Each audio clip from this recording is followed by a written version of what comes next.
10월 31일 거룩한 주일을 맞이하여 예배의 자리, 축복의 자리, 승리의 자리에 오신 여러분을 주님의 이름으로 축복합니다. 세월이 참 빠르게 지나갑니다. 어느덧 10월의 마지막 날이네요. 시편 90편 10절에 보니까 우리의 연수가 70이요 강건함은 80일지라도 그 연수의 자랑은 수고와 슬픔뿐이요 신속히 가니 우리가 날아가나이다. 이 말씀이 생각납니다.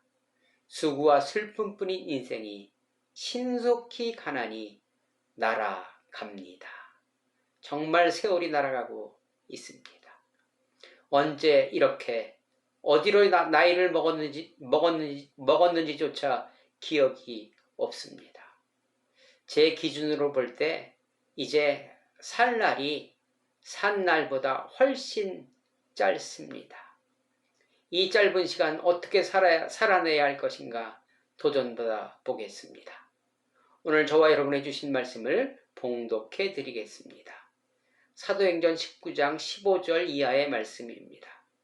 악기가 대답하여 이르되 내가 예수도 알고 바울도 알거니와 너희는 누구냐 하며 악기 들린 사람이 그들에게 뛰어올라 눌러 이기니 그들이 상하여 벗은 몸으로 그 집에서 도망하는지라. 아멘.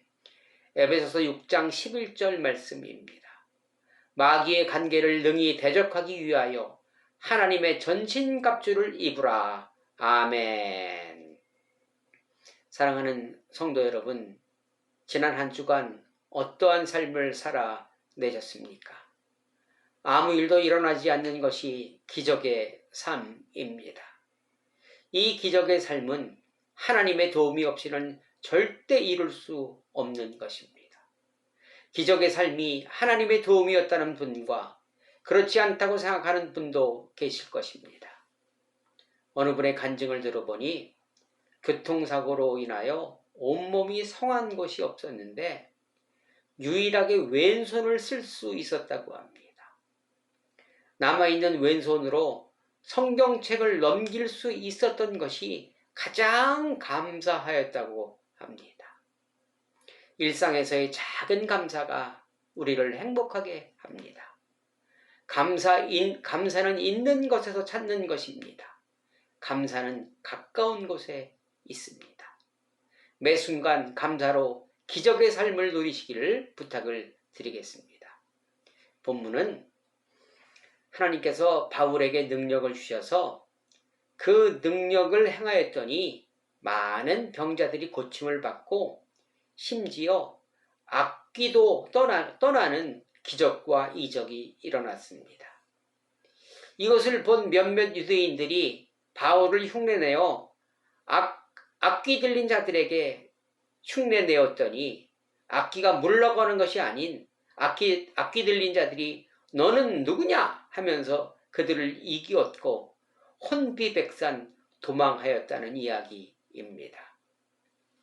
이 기록에 저와 여러분의 이름을 대입한다면 하나님께서 저와 여러분에게 능력을 주시어 그 능력을 행하였는데 우리의 삶은 변화가 없고 오히려 세상을 따라가는 세상의 것에 매여 있는 하나님과 무관한 삶을 살아가고 있다고 말할 수 있을 것입니다. 하나님이 능력은 주셨는데 그 능력이 도대체 어떤 능력인지 알지도 못하며 능력대로 살아내지도 못하고 있다는 말씀입니다. 여러분이 기도하면 병자가 일어나십니까? 귀신이 떠나가십니까? 여러분의 삶에 희망과 소망과 기쁨이 넘치십니까?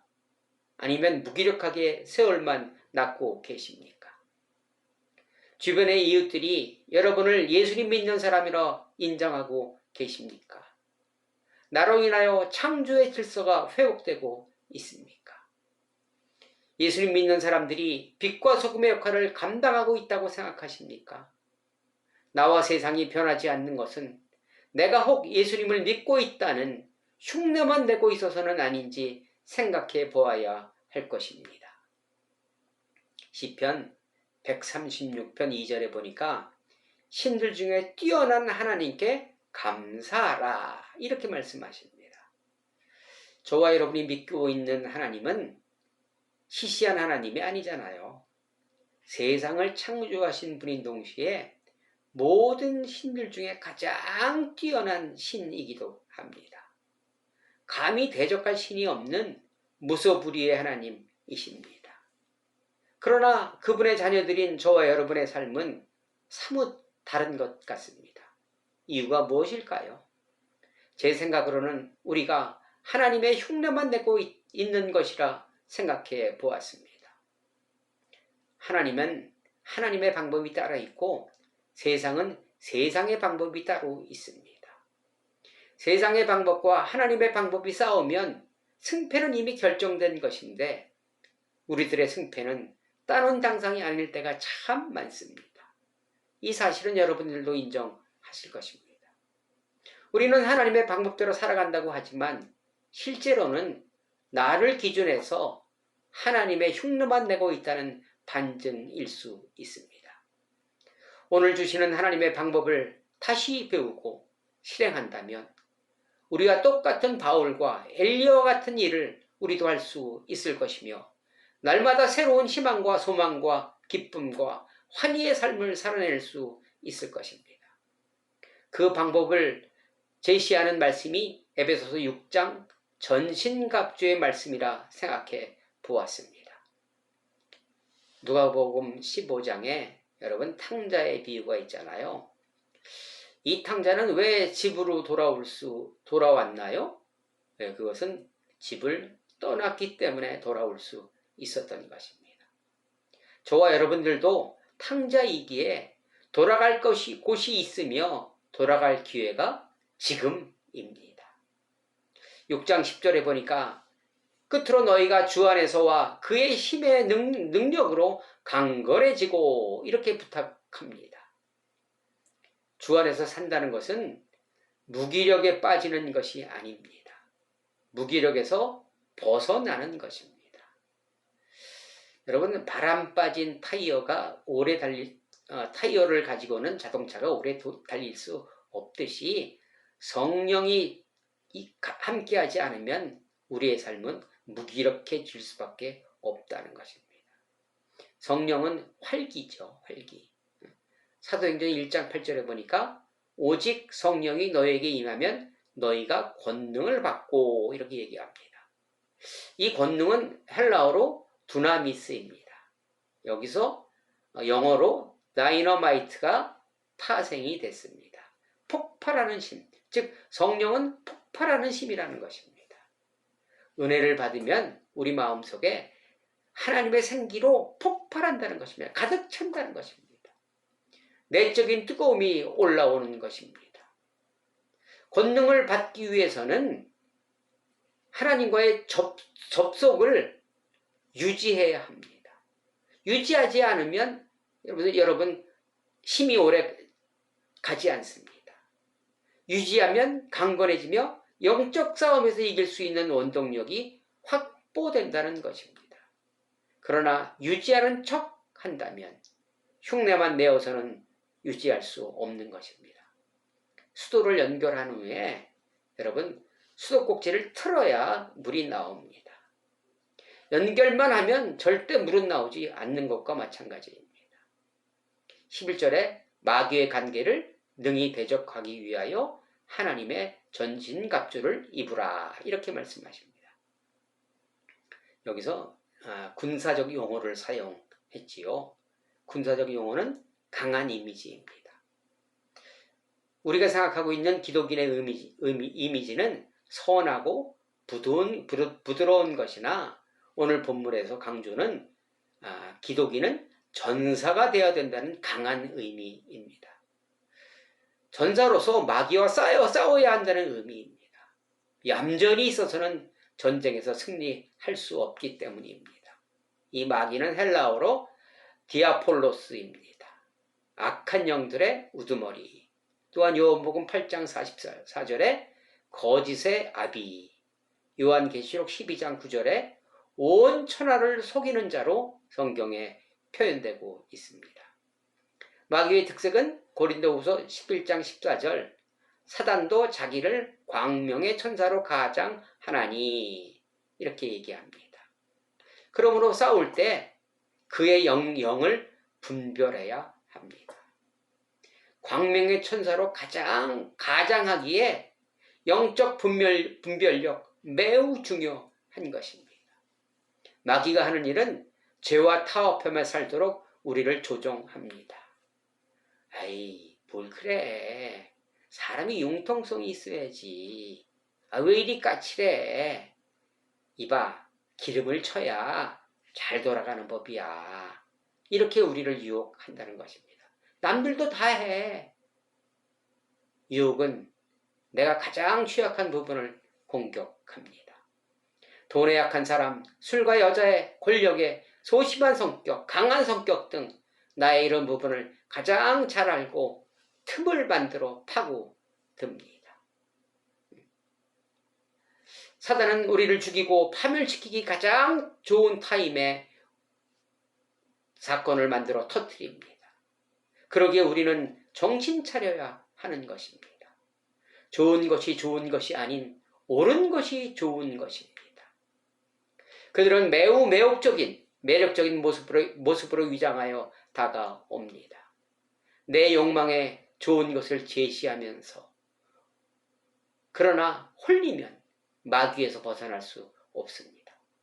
사단 마귀는 지금 내 삶에서의 불만족을 느끼게 만드는 능력이 있습니다. 늘 불만족을 만들어 냅니다. 내가 불만족하게 살아가는 것 같이 불행하게 살아가는 것 같이 포장하고 유혹합니다. 부인들이 동창회나 친구들 만나고 돌아오면 여러분 어떻습니까? 돌변하는 것도 그 이유 중에 하나이기도 합니다. 사단 마귀는 철저히 우리에게서 감사의 마음을 뺏어 갑니다. 이런 싸움에서 이기기 위해서는 전신갑주를 입어야 한다. 전사가 되어야 한다고 말씀하고 있는 것입니다. 감사와 만족은 마귀에 대한 가장 강력한 백신이기도 합니다. 부족한 가운데서의 행복, 감사로 무장하면 마귀가 절대 지배하지 못합니다. 그의 간괴와 변장술 무궁무진하기에 능하기에 전신갑주 입어야 합니다. 이 전신갑주는 중무장한 보병이 입는 전투 장비지요. 12절에 보니까 우리들의 씨름은 혈과 육을 상대하는 것이 아니요 통치자들과 권세자들과 이 어둠의 세상 주관자들과 하늘에 있는 악한 영들을 상대함이라 이렇게 말씀하십니다. 혈육은 특정한 사람, 사람을 얘기합니다. 근데 오늘 성경에서 말씀하고 보니까 우리의 싸움은 개인과 이웃과의 경쟁이 아니라고 얘기합니다. 그럼 뭐냐? 하나님을 대적하도록 유혹하고 있는 일체의 영들과의 싸움이라고 얘기하고 있습니다. 우리는 이 싸움의 대상부터 인식해야 합니다. 사단은 이웃이 너의 경쟁자라 부추기지만 하나님으로부터 멀어지도록 만드는 대상이 우리들의 싸움 대상이라는 것입니다. 마귀의 전략은 하나님과 우리 사이에 틈을 만듭니다. 우리가 살다 보면 무기력해질 때도 있고 죄와 음란과 욕심, 탐심에 빠질 때도 있습니다. 그렇죠. 당연하죠. 그러나 하나님은 은총은 이러한 틈을 메꿉니다. 갈라지지 않도록 말입니다. 그러나 사단은 더 벌어지도록 합니다. 지금의 시대를 말세라고 합니다. 말세의 현상을 디모데후서 3장 2절 이하에 무정하고 원통함을 풀지 않고 이렇게 쭉 이야기를 합니다. 사람들이 화를 많이 낸다고 합니다. 요즘의 사건 사고를 보면 말세의 현상과 아주 가까운 것을 알 수 있습니다. 그만큼 우리는 그들의 속임에 넘어가고 있다는 의미이기도 합니다. 13절 그러므로 하나님의 전신갑주를 취하라. 이는 악한 날에 너희가 능히 대적하고 모든 일을 행한 후에 서기 위함이라. 이 말씀이 굉장히 중요합니다. 전신은 몸 전체를 얘기합니다. 갑주는 갑옷과 투구입니다. 취하라. 이것은 온 힘을 다해 획득하라입니다. 전심을 다해 하나님의 전신갑주를 우리가 취해야, 가져야 한다는 것입니다. 거저 주어지는 것이 아니라는 것입니다. 능히 대적 일상의 날들이 어둠의 세력이 지배하고 있는 가운데 살아가고 있다는 의미입니다. 그리고 모든 일을 행한 후에 서기 위함이라. 넘어지고 일어서지 못하는 사람이 아닌 모든 일에 승리하는 사람이 되기 위하여 전신갑주가 필요하다고 강조하십니다. 이 방법 외에는 없고 비슷한 것 흉내내어서는 안 된다고 말씀하시는 것입니다. 14절 그런즉 서서 진리로 너희 허리띠를 띠고 의에 호경심을 붙이고. 여기서 보니까 진리. 여러분, 망각은 알레테이아입니다. 알레테이아, 잃어버리는 것이죠. 근데 진리는 이 망각, 잃어버리는 것을 깨트리는 것이 진리라는 것입니다. 저와 여러분은 구원받은 존재임을 기억하라는 것이지요. 나의 존재는 별 볼 일 없는 존재가 아닌 특별한 존재라는 것을 망각해서는 안 된다는 것입니다. 이 진리로 허리띠를 띠고 내가 하나님의 구원받은 자녀라는 것을 기억하고 그것을 허리띠를 띠면 우리는 유혹에 흔들리지 않을 수 있다는 것입니다. 하나님 나라로 가고 있는 순례객이라는 사실 기억해야 한다는 것입니다. 그러나 세상은 가지 말라고 여기가 좋다 하며 붙잡는 유혹에 흔들리지 말아야 할 것입니다. 의의 호경심은 이 갑옷 위에 가슴 부위에 가슴을 보호하기 위하여 덧붙이는 구리 조각이지요. 이걸 붙이면 창날이 뚫지를 못하는 것입니다. 이 호경심을 설명하면 예수님의 의로 구원받았음을 우리가 깨달아야 한다는 것입니다. 내 공로가 아니라는 것입니다. 예수님의 의를 경험한 자는 공정과 공의를 추구하며 살아가야 합니다. 의의 호신경, 값없이 주신 하나님의 은혜이자 은혜 받은 자의 삶의 열매이기도 합니다. 평안의 복음이 준비한 것으로 신을 신고, 이 신은 로마 군인의 신입니다. 여러 겹의 가죽을 덧대고 그리고 거기에 바닥에는 징을 박아 놓은 것이 그 당시에 군인들이 신고 있는 신이었습니다. 여기서 우리의 신은 평안의 복음이 준비한 신이라고 얘기합니다. 평안의 복음을 전하는 삶이 기독교인들의 의무라고 얘기하고 있는 것입니다. 평안은 내외적인 모든 것, 그리고 평안은 투쟁을 요구하기도 합니다. 평안은 생명과 죽음, 선과 악, 진실과 거짓 사이에서 투쟁함으로 획득된다는 것입니다. 그들을 대적해야 한다는 것입니다. 평안은 갈등을 직면하고 극복할 때 얻게 되는 것입니다.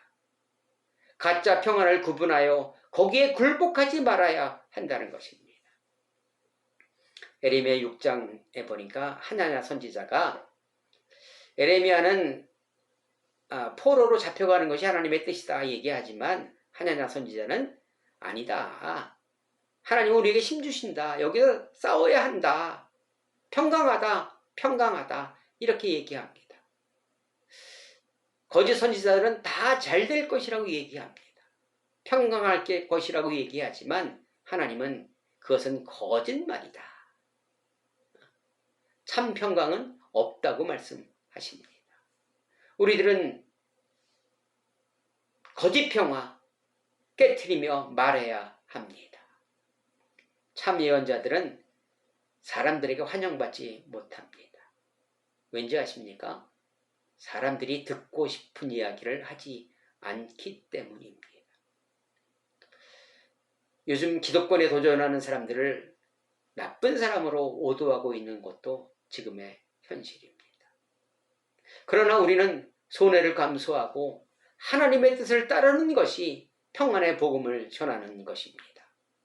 평안을 위해 싸우는 사람들은 그리고 조심해야 합니다. 상대방을 미워하지 않아야 합니다. 영혼에 대한 사랑이 있어야 합니다. 굉장히 어렵습니다. 결코 쉽지 않습니다. 상대방을 위해 그러기 때문에 기도해야 합니다. 일렁이는 버릇이 있는 물은 바다에 이르러 고쳐진다고 합니다. 일렁이는 버릇이 있는 우리는 하나님께 가야 고칠 수 있습니다. 상대방을 미워하고 안 되기를 바라는 일렁이는 버릇. 하나님이 연약한 우리를 이해하십니다. 그리고 극복하도록 능력 주십니다. 끝없이 하나님께 엎드려 내 마음에 평강이 있어야 합니다. 평안은 누구도 제 빛깔을 잃지 않고 조화롭게 하나 되는 조각보 같은 것입니다. 평안은 나눔과 안아줌입니다. 불의한 사람과 싸운 후 나눔과 허구를 해가는 것입니다. 이러한 평화를 우리는 늘 신고 있어야 한다는 것입니다. 이런 평화를 늘 지니고 있어야 한다는 것입니다. 16절 모든 것 위에 믿음의 방패를 가지고 이로써 능히 악한 자의 모든 불화살을 소멸하고. 믿음의 방패. 군인들이 전쟁할 때 전쟁 영화 보면 가장 앞에서 큰 방패 들고 전신을 가릴 수 있는 방패를 의미합니다. 우리의 방패는 무엇입니까? 시편 7장 10절에 보니까 나의 방패는 믿음이 정직한 자를 구원하시는 하나님께 있도다. 이렇게 말씀하십니다. 믿음의 방패, 하나님이 주시는 담대함, 존재의 든든함입니다. 하나님과의 동행을 깨달을 때 악한 자들과 맞서 싸울 수 있다는 것입니다. 어린 자녀들이 부모의 손을 잡고 갈 때 가장 당당합니다. 내 옆에 부모님이 계시다는 손잡고 가기에 무서울 것이 없는 것입니다. 내 옆에 졸지도 주무시지도 않고 나를 지키시는 만군의 여호와 하나님이 계시다는 것을 알 때 얼마나 큰 방패와 든든한 무기가 되겠습니까? 이런 자부심이 있을 때 우리는 어느 곳에 있든지 행복하며 담대히 살아낼 수 있는 것입니다. 죽은 자의 하나님이 아닌 산 자의 하나님이 오늘도 내 곁에 계시다는 것을 알 때 환경과 형편을 이겨낼 큰 힘이 될 수 있는 것입니다. 꼭 기억하셔서 믿음의 방패 소유하셔야 합니다. 17절 구원의 투구와 성령의 검 곧 하나님의 말씀을 가지라. 구원의 투구는 구원의 소망이지요. 내 집은 이 땅이 아닌 하늘나라에 있다는, 하늘나라에 대한 소망을 품고 살아가야 한다는 것입니다. 그 하늘나라의 소망을 품고 살아갈 때 기쁨과 소망과 활력이 넘친다는 것입니다. 여기서 성령의 검, 하나님의 말씀입니다. 말씀이 우리 존재 속에 내 안에 배어들게 있어야 합니다. 하나님의 말씀을 읽고 뜻을 이해하고 삶에 녹아들게 하는 행하는 습관이 늘 있어야 한다는 것입니다. 여러분, 유혹이 찾아올 때 성령께서 내 마음에 넣어두었던 말씀을 튀어나오게 하신다는 것입니다. 떠오르게 하신다는 것입니다. 이것이 신비입니다. 우리는 그냥 아무 생각 없이 읽었는데 하나님께서 나의 곤란한 때, 유혹 때에 툭 치셔서 그 말씀을 툭 튀어나오게 하시고 기억하게 하신다는 것입니다. 이 문득 떠오른 말씀이 검이 되어 악한 자들로부터 나를 지키게 하십니다. 성령의 검입니다. 살아있고 날선, 양날이 선 검입니다. 말씀이 내 속에 있을 때 악한 자들 식별할 수 있고 저항할 수 있고 무찌를 수 있는 것입니다. 베데스다 연못가에 38년 된 병자, 그의 생각은 먼저 일어나 연못으로 1등으로 도착하면 내 병이 낫겠다는 생각으로 38년 동안 그곳에 있었습니다. 그러나 하나님의 생각은 그 병자의 생각과 달랐습니다.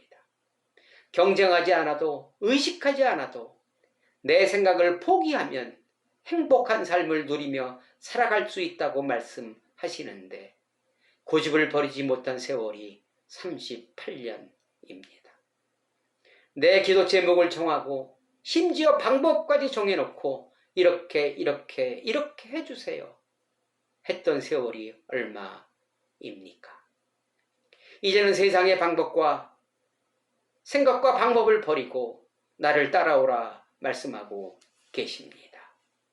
사랑하는 성도 여러분, 이제 결단할 때가 된 것 같습니다. 코로나 시대로 말미암아 여러분들의 믿음 현장이 많이 변했을 것입니다. 근 2년 동안 알곡과 가라지로 분명히 갈리어져 있을 것입니다. 나는 과연 전신갑주를 입고 있는가? 질문을 던지셔야 합니다. 그동안 벗고 있었던 전신갑주는 지금 어디에 있습니까? 좋은 것이 좋은 것입니까? 옳은 것이 좋은 것입니까? 내가 생각하던 전신갑주와 오늘 주신 전신갑주는 어떠한 차이가 있습니까? 데살로니가 3장 2절 믿음은 우리 모두의 것이 아니라 말씀하십니다. 하나님의 방법으로 무장하였을 때 하셨습니까? 흉내만 내셨습니까? 지금 믿음의 내 모습은 명품입니까? 흉내만 낸 짝퉁입니까? 오늘 주신 말씀으로 새롭게 거듭나시어 흉내만 내었기에 무기력한 삶에서 이웃과 하나님이 인정하시는 그리스도의 아들들이 되시기를 주님의 이름으로 간절히 축원합니다. 아멘. 기도하시겠습니다. 사랑의 하나님, 감사드립니다. 흉내 내었기에, 하는 척 하였기에 인정받지 못하였으나 이제 새롭게 전신갑주 취하여 소망과 희망과 기쁨이 넘치는 삶이 되게 하옵소서. 넘어졌지만 주님의 도움으로 다시 일어나게 하옵소서. 이웃에게 빛과 소금의 역할 잘 감당하게 도와 주옵소서. 예수 그리스도의 이름으로 간절히 기도드리옵나이다. 아멘. 여러분, 이제 코로나라는 긴 터널을 지나 일상 회복이 멀지 않은 것 같습니다. 차분히 내가 무엇을 해야 할 것인지 생각하시고 예수님과 더불어 승리하시고 또 예수님과 더불어 복된 삶 살아내시기를 주님의 이름으로 간절히 축원합니다. 여러분 사랑합니다. 다음 주에 또 뵙겠습니다. 감사합니다.